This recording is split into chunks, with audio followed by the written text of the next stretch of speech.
Bwana Yesu asifiwe. Naitwa Engineer Robert ama Apostle Robert. Napenda kuchukua nafasi hii kukuletea neno hili la asubuhi, neno la uzima, nikiwa na matumaini kwamba Mungu anaenda kufanya mambo makubwa katika maisha yako. Kumbuka makala haya yanaitwa 10 za baraka. Ni dakika 10 ambazo zinakujia kwa kila siku, ili kwamba unapoamka kukutana na hili neno likaweze kukutia moyo katika hali zako, ili ukaishi ukitafakari uzima wa Bwana. Bwana Yesu asifiwe. Napenda kuchukua nafasi kukuletea neno la asubuhi ya leo ambalo linaongea kwamba bado kuna matumaini, bado kuna nguvu, bado kuna uwepo, bado kuna ushindi. Bwana Yesu asifiwe. Japokuwa hali zitaonekana kana kwamba hazina matumaini, napenda kukuletea neno hili nikikwambia kwamba bado matumaini yapo. Endelea kumtumainia Bwana, endelea kuishi ukimtarajia Bwana. Bwana Yesu asifiwe. Siku moja mtu mmoja akashangazwa na Mungu, akashangazwa baada ya kuelekezwa katika bonde. Bwana Yesu asifiwe. Najua mpaka hapo utakuwa unamfahamu naye muongelea. Akaelekezwa katika bonde ambalo lilikuwa limejaa mifupa, yaani mifupa ambayo watu wa zamani sana walikuwa wamekufa, na baada ya hao watu kufa walienda wakatupa kwenye jangwa kwa sababu walikuwa wengi, hawangeweza kuzikwa. Bwana Yesu asifiwe. Sasa hao watu, miaka mingi sana ikapita, ile mifupa ikakauka, ile mifupa ikaisha kabisa, kila kitu ikaonekana kama, kwa kuona inaonekana kwamba ni mifupa ya zamani sana. Bwana Yesu asifiwe. Sasa Mungu akamshangaza mwanadamu mwenye hali ya kawaida kama yangu na yako, akamshangaza kwa kumpeleka kwenye bonde ile na kumuuliza kama kweli hii mifupa, kadri unavyoitazama kwa macho ya kibinadamu, hii mifupa inaweza kuishi? Bwana Yesu asifiwe. Kwamba mifupa hapa iliisha kufa kitambo, wenyewe walikufa kitambo, nyamba zikaliwa na mizoga, kila kitu ikapotea, halionekani kama ilikuwa mifupa, inaonekana vitu ambavyo ni watu waliokufa miaka iliyopita. Lakini mwanadamu anaulizwa kwamba kulingana na unavyotazama, hii mifupa inaweza ikaishi? Hebu sikiliza hilo swali. Bwana Yesu asifiwe. Na hata yule mwanadamu aliyekuwa anaulizwa, hata yeye akaanza kujiuliza, ni kweli hii mifupa inaweza kauishi? Ndani ya moyo wake akakata tamaa, akasema haiwezi. Lakini kwa sababu hakuwa anataka kuiaibisha sauti ya Mungu, akasema mimi sijui, ila wewe unajua Bwana. Bwana Yesu asifiwe. Unasikia majibu? Hata kulingana na hilo jibu linakuambia kwamba ndani ya moyo wake alikuwa ameashiria kwamba haiwezi ikaishi tena, lakini yeye akasema kwamba mimi sijui, kwa sababu kwa kulingana na mifupa ilivyoonekana, kweli haingeweza kuishi. Katika moyo wake, katika macho yake, kwa alivyotazama kimoyo ya mwanadamu, aliona hii mifupa haina uwezo wa kuishi. Lakini akasema kwamba mimi mwenyewe kwa macho ya binadamu sijui, lakini wewe unajua. Anaitwa Ezekieli. Acha tuangalie kwenye maandiko matakatifu. Ezekieli 37 mstari wa 2 inasema kwamba akaniambia, hapa inasema kwamba akaniambia, mwanadamu, je, mifupa hii yaweza kuishi? Nami nikajibu, Bwana Mungu, wajua wewe. Hapa chini mstari wa 4 inasema hivi, akaniambia tena, toa unabii juu ya mifupa hii, uiambie, enyi mifupa mikavu, lisikieni neno la Bwana. Bwana Yesu asifiwe. Kwamba yule mwanadamu ambaye amekata tamaa kwamba hii mifupa haiwezi kaishi, hapa tutakuwa tunajidanganya. Yaani hapa tukisema kwamba mifupa iishi, tutakuwa tunadanganyana. Hii mifupa haiwezi kaishi. Huyo mwanadamu ndiye anaambiwa kwamba tamuka unabii juu ya mifupa hiyo, kanene unabii juu ya hii mifupa, na hiyo mifupa itaishi. Bwana Yesu asifiwe. Ninakuletea neno hili nikiwa na kusudi kwamba unapitia changamoto katika maisha yako, unapitia hali ambayo ni ngumu sana sana katika hili janga la corona, sana sana katika mambo magumu unayoyapitia. Hajui, inaweza kuwa mifupa yako imekuwa ni hali ya kiuchumi, inaweza kuwa mifupa yako imekuwa ni hali ya magonjwa, inaweza kuwa mifupa tunayoiongelea imekuwa ni hali ya kukata tamaa maishani kwa sababu ya neno fulani ama jambo fulani. Lakini napenda kuchukua nafasi hii nikikwambia kwamba Mungu amenituma nikwambie kwamba kaitazame mifupa hiyo, kaitazame hali hiyo, haitazame mambo hayo yaliyo mbele yako ambayo unaona kama kweli haya siyawezi. Katazame tena kwa makini sana. Naomba ukatabiri unabii juu ya hayo mambo. Naomba ukatabiri uzima juu ya hayo mambo, kwamba ukitabiri uzima juu hayo mambo, Mungu anafuatilizia kile ambacho mwanadamu anakitamuka kwa imani, kile ambacho mwanadamu anakinena akiwa amemaanisha. Hana uhakika kweli yataishi, lakini akamwambia Ezekieli kwamba tamuka maneno haya juu ya mifupa, nayo mifupa itaishi tena. Hivyo mimi amenituma nikueleze kwamba kwa hiyo hali ambayo unaipitia, amenituma nikueleze kwamba tamuka unabii juu ya hiyo mifupa. Katamuke unabii juu ya hiyo hali unayoipitia. Tamuka kwa imani. Biblia inasema kwamba anenacho mtu ndicho halicho.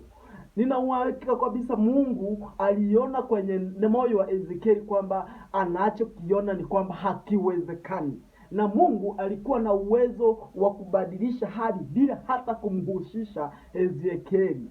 Lakini kilichosababisha Mungu amhusishe Ezekieli ni kwamba ili mambo yanapobadilika kuwepo na ushuhuda ndani ya Ezekieli kwamba mimi kabla mifupa hii haijageuka kuwa mtu nilishuhudia mwenyewe, na ndani ya moyo wangu nikaona kwamba hii mifupa haiwezi ikaishi.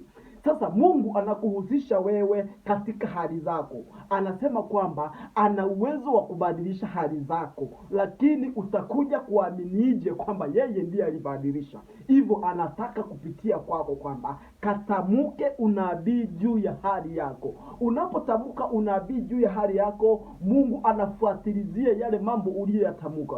Tamuka unabii juu ya maisha yako, Mungu afuatilizie maneno yale. Tamuka unabii wa imani. Simama useme kwamba hali zangu kutoka sasa hivi, na Mungu anashikilia ushukani ya yale mambo utakayoyatamka. Mungu angebadilisha mifupa ikasimama ikawa jeshi bila kumhusisha, lakini akasema ili Ezekieli aamini kwamba Mungu yupo, lazima apelekwe kwenye bonde ashuhudie kwenye ground kwamba vitu ni different, kwamba ashuhudie mwenyewe kwamba mifupa hii haiwezi kasimama. Lakini kwa sababu nimeambiwa tamuka unabii juu ya mifupa, ile mifupa ikasimama. Akasikia mungurumo fulani akiwa kwenye lile bonde. Kwa ile mifupa akasikia yani kitu kinaunguruma. Mara kidogo akaanza kuona mifupa inaanza kuunganika. Mara kidogo akaanza kuona mifupa inaanza kuota nyama. Mara kidogo akaanza kuona damu inaingia kwa mifupa. Mifupa inarudi hali ya ubichi.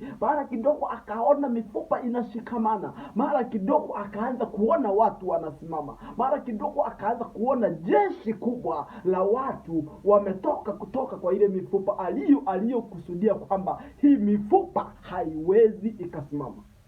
Bwana Yesu asifiwe. Mungu anataka utamke kitu ambacho atakifuatilizia kisababishe jeshi kubwa ndani ya maisha yako. Mungu anapotazama hali yako, anaona jeshi kubwa limesimama. Anaona jeshi kubwa la unabii ndani yako. Anaona maono makubwa yakitimia ndani yako. Anaona mtu wa maarufu mkubwa sana siku zijazo. Lakini wewe unapotazama hali yako, unaona hii ni kitu hakiwezekani. Hapa nikisema kwamba nitaweza, nitakuwa najidanganya. Lakini Mungu anasema kwamba, acha tuangalie kitabu cha Yeremia 32 mstari wa 27. Inasemaje? Inasema kama ndipo neno la Bwana likamjia Yeremia kusema, tazama mimi ni Bwana Mungu wa wote wenye mwili. Je, kuna neno gumu lolote nisiloliweza? Sasa unapotazama hiyo hali, unaona kwamba haliwezekani. Mungu anakasema kwamba tazama mimi ni Mungu wa wote wenye mwili. kwamba kuna neno lolote ambalo haliwezekani, uweke Mungu kwenye kipimo. Mwambie kwamba Mungu, wewe umesema kwamba hakuna neno lisilowezekana. Utaona jeshi kubwa katika hali unayoikusudia kwamba haiwezekani. Utaona mambo makubwa katika maisha yako ambayo unayatarajia kwamba haya mambo hayawezekani. Mungu anasema kwamba tamuka baraka, tamuka uzima, tamuka ushindi katika hiyo hali ambayo umeona imekufa, katika hiyo mifupa ambayo unaona iliisha kufa kitambo, katika hali hiyo unaona kwamba haiwezekani. Mungu anasema kwamba tamuka neno la uzima na ufuatilizie neno la imani. Mungu yuko tayari kutimiza yale utakayoyatenda. Hiyo kazi ya Mungu ni kuhakikisha kwamba mambo yale unayoyakusudia yanatimia. Hivyo Mungu anakuona ukiwa mtu mkubwa, Mungu anakuona ukiwa shujaa, Mungu anakuona ukiwa maarufu, mtu anakuona Mungu unayetegemewa na nchi yako. Mungu anaona mtu mkubwa ambao bara lako linakutegemea. Mungu anakuona mtu maarufu sana duniani siku zijazo. Lakini kabla ufikie kwa hizo siku, tazama hii mifupa, katamuke unabii juu ya hii mifupa. Mungu atahakikisha kwamba anafuatilizia yale mambo ambayo utakayoyatamka, na kwa njia hiyo jeshi kubwa litasimama. Wewe hautaamini hali zako. Achana yale unayotazama, achana yale unayotazama sasa hivi. Tamuka unabii katika hali hiyo. Mungu atahakikisha kwamba anatimiza mambo makubwa katika maisha yako. Bwana Yesu asifiwe. Acha tufikie hapo. Naomba kukuombea asubuhi ya leo.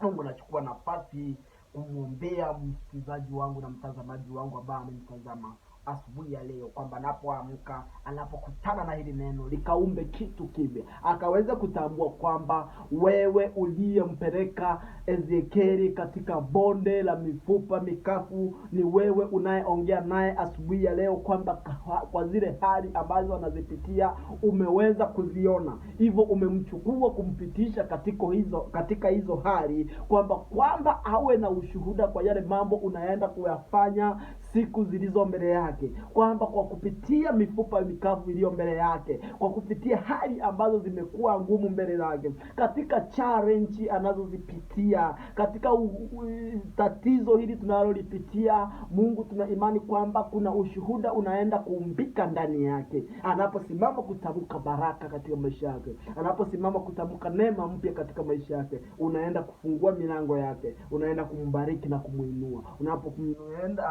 unaenda kumtakaza na kumsimamisha, kumfanya kiumbe kipya katika neno lako. Hivyo na kuachana neno la baraka, Mungu, kwamba umbariki na umuinue, umtukuze, umpe awe kiumbe kipya, mtu wa kukutumainia. Tunakupa sifa na utukufu, maana tutatenda makuu katika jina la Yesu tunaomba tukiamini. Amen. Hivyo msikilizaji, napenda uchukue nafasi kutamka mambo mazuri katika maisha yako, na Mungu atahakikisha kwamba anafanya mambo ambayo ni mazuri katika maisha yako. Simama, tamuka neno la baraka, weka imani. Hata wale wote waliponywa waliambiwa kwamba nenda zako, imani yako imekuponya. Hivyo tamuka neno la imani katika maisha yako, na Mungu atahakikisha kwamba anabadilisha hali zako, na utakuwa mtu wa kutegemewa. Ubaki salama na Mungu akulinde siku zote za maisha yako, uishi ukimtegemea. Amen.